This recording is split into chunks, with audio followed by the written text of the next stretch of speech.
আল্লাহ তাআলা এক জায়গায় বলেন, মিনহুম মান আরসালনা আলাইহা হাসিবা, আমি বহু মানুষকে ধ্বংস করেছি যারা অত্যাচারী জালেম ছিল। তার এক শ্রেণীর মানুষকে আমি তাদের উপরে পাথরের বৃষ্টি বর্ষণ করে তাদের আমি ধ্বংস করে দিয়েছি। এই কথা আল্লাহ লূত আলাইহিস সালামের সম্প্রদায়ের ব্যাপারেও বলেছেন। তাতে তিনি বলেছেন, ওয়াজালনা আলাইহা সাফিলাহা, আমি লূত আলাইহিস সালামের সম্প্রদায়কে ধ্বংস করতে গিয়ে ওদের দেশের নিচের মাটিকে উপরে করে দিয়েছি আর উপরের মাটিকে নিচে করে দিয়েছি। আর প্রথমত তাদের উপরে আমি পাথরের বৃষ্টি বর্ষণ করেছি। কার উপরে পাথরের বৃষ্টিটা লাগবে সেই পাথর চিহ্নিত করা ছিল, নাম উল্লেখ করা ছিল। এইভাবে আমি পাথর দিয়ে তাদেরকে ধ্বংস করে দিয়েছি। এই কথা আল্লাহ তাআলা বলেন। তাতে তিনি বলেন, অমিনহুম মান আখাযাতাহু সায়হা, আর তাদের আবার কাউকে আমি ধ্বংস করে দিয়েছি বিকট শব্দ দিয়ে। তাতে আছে শুআয়ব আলাইহিস সালামের সম্প্রদায়। শুআয়ব আলাইহিস সালামের সম্প্রদায়কে আমি বিকট শব্দ দিয়ে ধ্বংস করে দিয়েছি। শব্দ হওয়ায় মাত্র তারা হাঁটু গেড়ে মাথা নিচু করে থেকে গেল, তাদের আর নড়াচড়া করার কোনো শক্তি থাকলো না। আমি সময়ের গতিতে ক্ষমতাধর মানুষকে এভাবে ধ্বংস করে দিয়েছি। তাতে তিনি বলেন, অমিনহুম মান খাসাফনা বিহিল আরদা, আবার তাদের অনেককে আমি মাটিতে ধসিয়ে দিয়েছি। কিয়ামত পর্যন্ত তারা মাটিতে ধসতে থাকবে, তারা মাটিতে বিধ্বস্ত হয়েছে। কারণ পৃথিবীতে সবচেয়ে শক্তিশালী ধনী ধনট্য ব্যক্তি ছিল বলে আল্লাহ তাআলা উল্লেখ করেছেন। আল্লাহ তাআলা নিজেই বলেছেন, কারণের অর্থ সম্পদের চাবি একটা বড় সম্প্রদায় বহন করতে হিমশিম খেয়ে যেত।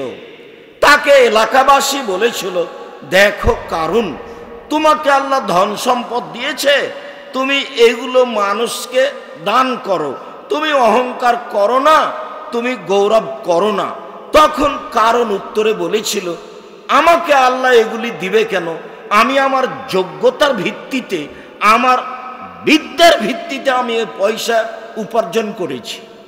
যখন এই কথা বলল এবং সাজসজ্জা গ্রহণ করে বাড়ি থেকে বের হলো, তখন আমি তাকে, তার সদলবলকে, তার এলাকাকে এমনভাবে মাটিতে ধসিয়ে দিলাম যে অনুমান আজ থেকে নিয়ে 3500-4000 বছর আগের কথা। এরপরেও প্রায় 60 থেকে 70 কিলোমিটার মতো একটা এরিয়ে প্রায় 3 থেকে 5 কিলোমিটার প্রশস্ত হয়ে 60 থেকে 70 কিলোমিটার লম্বা হয়ে একবারে মাটি ধসে আছে। সেখানে পানি আছে, পানির রং হালকা কালো কালো এবং দুর্গন্ধময়। যদিও মানুষ সেখানে নামছে, তবে আমরা পানিতে নামতে আশঙ্কা করেছি। আমরা যখন কারণ ধ্বংস হওয়ার এলাকায় গেছি, তখন আমরা পানিতে নামতে সাহস করিনি, এই জন্য যে আল্লাহ তাআলা, আল্লাহর নবী এরকম ধ্বংসপ্রাপ্ত এলাকায় পার হওয়ার সময়তে ভয় ভীতি নিয়ে ভয়ঙ্কর অবস্থায় মাথা ঢেকে দ্রুত দৌড়িয়ে পার হয়েছেন। ঠিক সম্মানিত দিনী ভাই বোন, অনুরূপী সময়ের গতিতে আল্লাহ ফেরাউনকে ধ্বংস করে দিয়েছেন।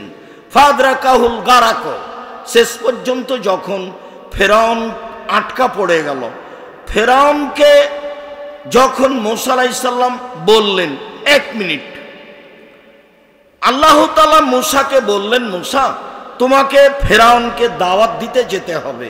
তো মূসা আলাইহিস সালাম বললেন, দেখেন আল্লাহ প্রতিপালক আমার, আমি সাবলীল ভাষায় কথা বলতে পারি না, আমার মুখের সমস্যা আছে, আমি ফেরাউনের নিকটে যেতে চাচ্ছি না। তখন আল্লাহ তাআলা বললেন, আমি তোমার মুখের ভাষা সাবলীল করে দিই, তুমি বলো রব্বি ইশরাহ লি সদরি ওয়া ইয়াসসির লি আমরি ওয়াহলুল উকদাতাম মিন লিসানি ইয়াফকাহু কাওলি, তাহলে তোমার ভাষা সাবলীল সুন্দর হয়ে যাবে। তখন মূসা আলাইহিস সালাম বললেন, দেখেন আমার উপরে ফেরাউনের পক্ষ থেকে একটা মানুষকে হত্যার অভিযোগ রয়েছে, আমি 1 থাপ্পড় দিয়ে একটা লোককে মেরেছিলাম, আমি সেখানে গেলে ও আমাকে হত্যা করবে, এ কথাই ঠিক। তখন আল্লাহ তাআলা বললেন, দেখো মূসা, বিষয়টি আমি দেখব, আমি তোমার সাথে রয়েছি, কিভাবে মারবে ও হত্যা করবে সেটা আমি দেখব। এখনই আল্লাহ বললেন মূসাকে যে আমি আপনার সাথে রয়েছি, কিভাবে ফেরাউন মারে আমি দেখব। তখনও মূসা আলাইহিস সালাম বললেন যে আমার সাহস হয় না, আমি একাই যেতে পারছি না, যেতে চাচ্ছি না, আপনি আমার ভাইকে সাথে দেন, হারুনকে। তখন আল্লাহ বললেন, ঠিক আছে মূসা, সব মেনে নিলাম। দুই ভাই মিলেই ফেরাউনের কাছে যান। দুই ভাই চলে আসলেন, এসেই প্রথমে বললেন স্বাধীনতা ফেরত দিতে হবে। আব্দুল্লাহর বক্তব্যে বোঝা যাবে স্বাধীনতা লাগবে মুসলমান হয়ে বসবাস করার জন্য, গোলাম হয়ে ইহুদি খ্রিস্টানদের অধীনে বসবাস করতে রাজি নই, ইহুদি খ্রিস্টানদের সভ্যতা গ্রহণ করতে রাজি নই।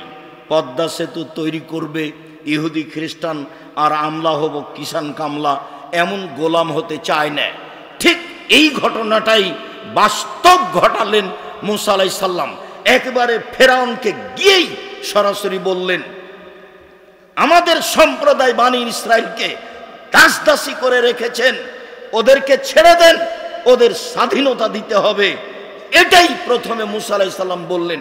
আগে স্বাধীনতা পরে দাওয়াত, আগে স্বাধীনতা পরে দাওয়াত। এই যখন মুখের ওপরে মূসা আলাইহিস সালাম স্বাধীনতার দাবি করলেন, তখন ফেরাউন বললেন, তুমি কি সেই নও যাকে আমি শিশুকালে লালন পালন করেছি? এই শুরু হলো এবার। তুমি কি সেই মূসা নও যে আমার পাশে বহুদিন যাবৎ ছিলে, আমার অধীনে বহু বছর ছিলে? তুমি কি সেই নও যে এক থাপ্পড়ে মানুষ হত্যা করেছো? তুমি যা করেছো তা করেছো, তুমি থাপ্পড় দিয়ে মানুষ হত্যা করেছো, তুমি বড় অকৃতজ্ঞ।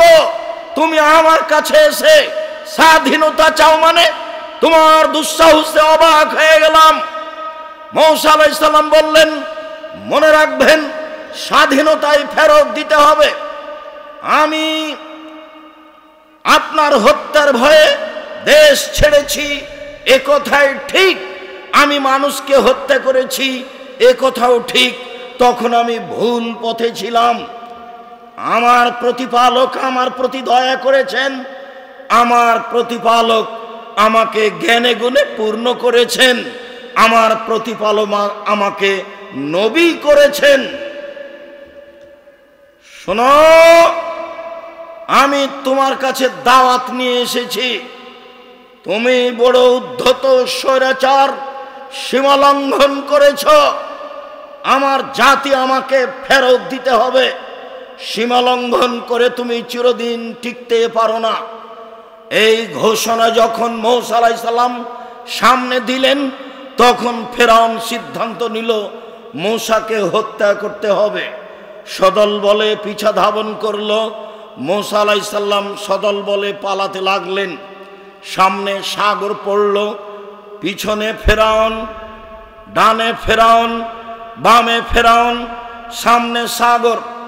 সঙ্গী সাথী বললেন, ইন্নাল্লাহ মুদরাকুন, আমরা আটকা পড়েছি, বাঁচার কোনো পথ নেই। ডানে ফেরাউন আছে, বামে ফেরাউন আছে, পিছনে ফেরাউন আছে, সামনে কুলজুম সাগর আছে, বাঁচার কোনো পথ নেই। তবে মূসা আলাইহিস সালামের ভালো জানা আছে, একটু আগে মূসা আলাইহিস সালামকে আল্লাহ বলেছেন, আমি তোমার সাথে আছি, ফেরাউন কিভাবে মারবে সেটা আমি দেখব।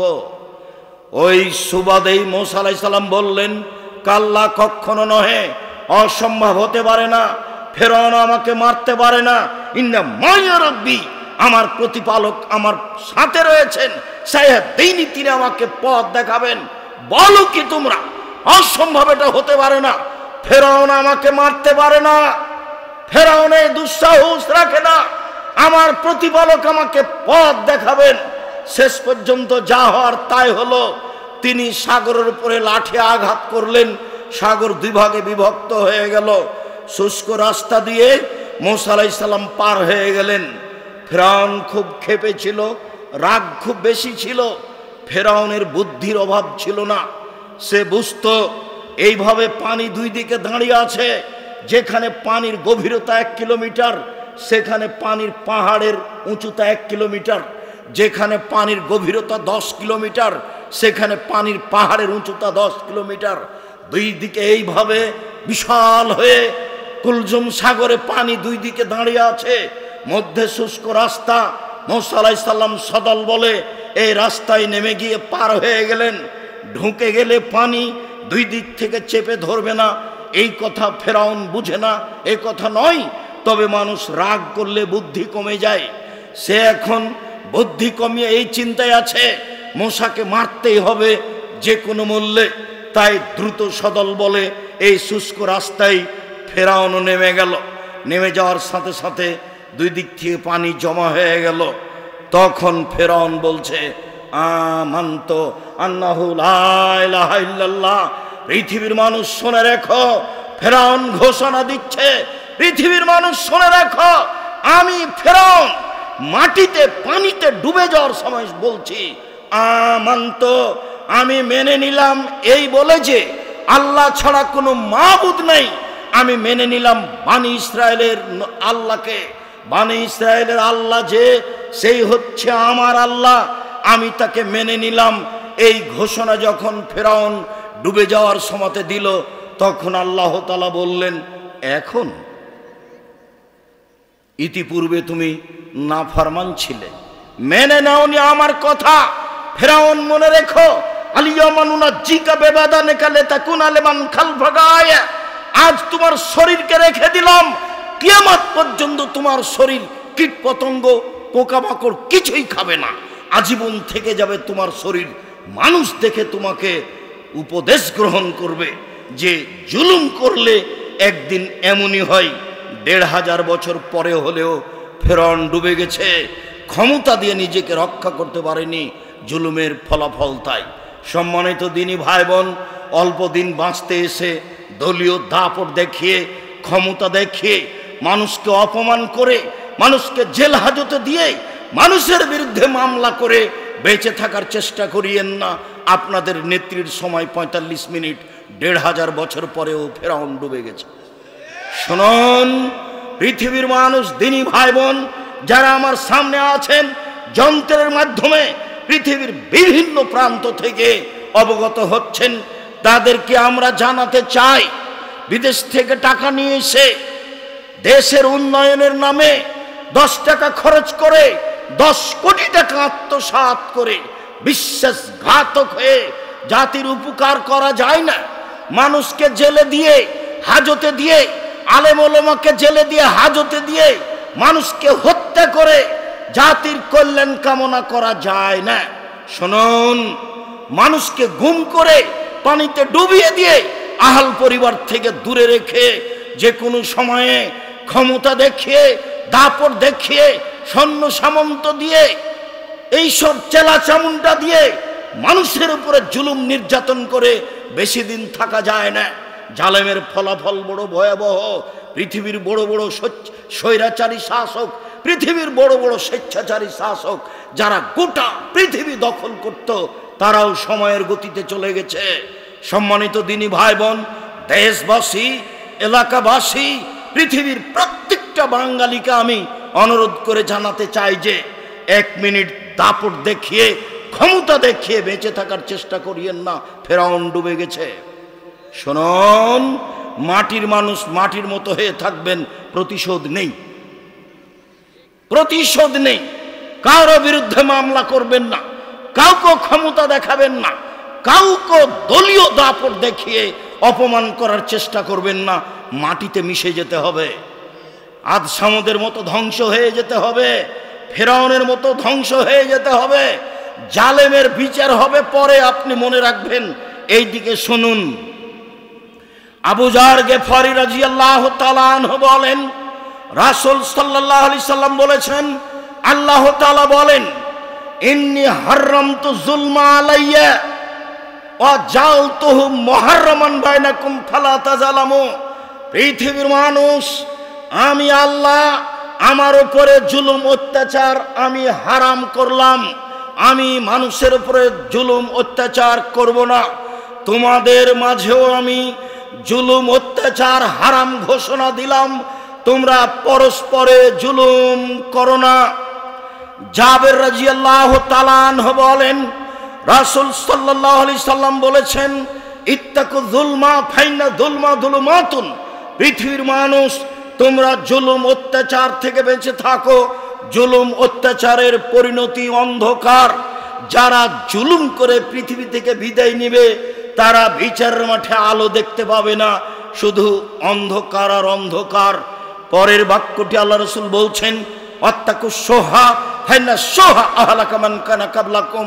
পৃথিবীর মানুষ, কৃপণ হয়েও না, কৃপণতা তোমাকে ধ্বংস করবে। পূর্বের মানুষকে তাদের কৃপণতাই ধ্বংস করেছে। রাসূল সাল্লাল্লাহু আলাইহি সাল্লাম বলেন, পৃথিবীর মানুষ, তিনটে জিনিস থেকে বেঁচে থাকিও। তিনটে জিনিস মানুষকে ধ্বংস করে দেয়। এক, হাউন মুত্তাবা, প্রবৃত্তিকে মেনে চলা। আসর থেকে এসে এখন পর্যন্ত দোকানপাটে বসে আছেন, এরই নাম হচ্ছে প্রবৃত্তিকে মেনে চলা, আত্মাকে মেনে চলা। বাড়িতে বসে ল্যাংটা মেয়ে টিভিতে দেখা, ঘন্টার ঘন্টা টিভির সামনে, দোকানের সামনে বসে থাকা, মাথায় টুপি দিয়ে এশার সালাতের পরে ঘন্টা ঘন্টা বসে থাকেন, দলবলে বসে থাকেন, আড্ডা পিটেন। এটা খারাপ, এই অভ্যাস খারাপ, এই খাসলত খারাপ, এই স্বভাব খারাপ। এমন মানুষ কোনোদিন ভালো হতে পারে না। এরাই ক্ষতিপূর্ণ, এরা প্রবৃত্তির অনুসরণ করে। তিনি বললেন, অসহামতা, জীবনে কৃপণ হয়েও না, কৃপণতাই তোমাকে ধ্বংস করে দিবে। আল্লাহর নবী সকাল সন্ধ্যা বলতেন, সালাতে সালাম ফিরার পূর্বে বলতেন, আল্লাহুম্মা ইন্নী আউযু বিকা মিনাল বুখলে। হে আল্লাহ, তোমার কাছে আমি কৃপণতা থেকে বাঁচতে চাই, আমি কৃপণ হতে চাই না। আল্লাহ, আমি তোমার কাছে কৃপণতা থেকে বাঁচতে চাই। রাসূল সাল্লাল্লাহু আলাইহি সাল্লাম বলেন, লা ইয়াদখুলুল জান্নাতা বাখিল, কৃপণ জান্নাতে যাবে না। অনেক বাক্য আছে, অত্র হাদিসের একটি অংশ, একটি বাক্য ছিল এই, সেইটুকু আপনাকে আমি শোনালাম। আবু হুরায়রা রাদিয়াল্লাহু তাআলা আনহু বলেন, রাসূল সাল্লাল্লাহু আলাইহি সাল্লাম বলেছেন, আল মুসলিম আখুল মুসলিম, একজন মুসলিম আরেকজন মুসলিমের ভাই।